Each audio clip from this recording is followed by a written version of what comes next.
Monsieur le secrétaire général, Mesdames les membres du bureau, honorables délégués, c'est un plaisir que l'Espagne se présente devant vous aujourd'hui. Sa délégation réitère sa philosophie d'entraide entre les peuples. Des enjeux importants nous rassemblent en ce jour et nous faisons partie des pays préoccupés surtout par la crise migratoire que nous subissons. Cette crise est un poison pour l'Europe. Il y a des conséquences regrettables qui découlent de ces migrations, surtout vers la côte de notre pays. Les migrants et les réfugiés qui cherchent à gagner l'Europe s'embarquent dans des voyages où ils risquent leur vie.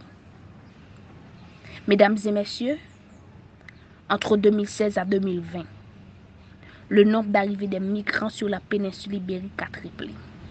En 2016, la péninsule ibérique ne représentait que 3,4% des arrivées sur son sol, avec 13 246 migrants et réfugiés selon le chiffre de l'Organisation internationale migration. Mais, 4 ans plus tard, la valeur a augmenté à 41 861 arrivées. Et notre pays est devenu en 2020 le principal pays de l'embarquement en Europe, absorbant 42% du flux migratoire. C'est une situation catastrophique pour la région. Chers délégués, 8000 migrants sont venus sur la côte, dont des mineurs sont parvenus à joindre l'enclave du Nord. Environ 48 heures de temps. Selon le pacte de Marrakech, il faut s'attaquer aux facteurs négatifs qui poussent les personnes à émigrer, notamment en luttant contre la pauvreté, la discrimination et les causes de déplacement liées au climat et aux catastrophes. En effet, depuis le pic de la crise migratoire, nous mettons en œuvre des mesures visant à mieux contrôler les frontières extérieures et les flux migratoires. Nous avons renforcé les effectifs de forces de sécurité, puis déployé l'armée pour sécuriser la frontière. Il y a aussi des opérations Frontex en Méditerranée pour secourir ces migrants en danger et lutter contre le trafic des migrants. La route de la Méditerranée occidentale se rapporte aux arrivées irrégulières en Espagne, tant par la voie maritime que par la voie terrestre dans les enclaves espagnoles de Ceuta et de Melilla en Afrique du Nord. Elle est principalement utilisée par les migrants d'Algérie et du Maroc, mais des personnes originaires de nombreux pays d'Afrique subsaharienne tentent également à gagner l'Europe par cette route. La route d'Afrique occidentale se rapporte aux arrivées dans l'île de Canaries dans l'océan Atlantique.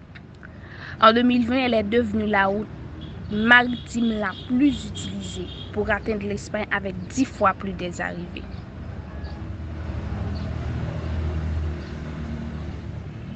Nous demandons au Maroc, au Sénégal et aux autres pays de renforcer nos relations diplomatiques pour pouvoir collaborer et travailler de manière conjointe pour éviter les départs et pour éviter que personne ne risque sa vie en montant dans ces embarcations. Monsieur le secrétaire général, sur la question de l'insécurité, nous tenons à maintenir la paix et d'assurer la sécurité. C'est pour cela que nous dénonçons fermement l'attaque militaire russe et demandons son arrêt immédiat. Nous condamnons cette agression et appelons à sa cessation, puisque l'Espagne reste le pays du non à la guerre. Les Espagnols souhaiteraient de relever ce défi, bénéficier d'une aide internationale. Nous devons agir, mais sans vous, sans votre aide, il n'y aura pas de solution durable à ces problèmes. Il faut agir et trouver une solution maintenant. Mes chers collègues, il n'y a pas de plan B, car il n'y a pas de planète B.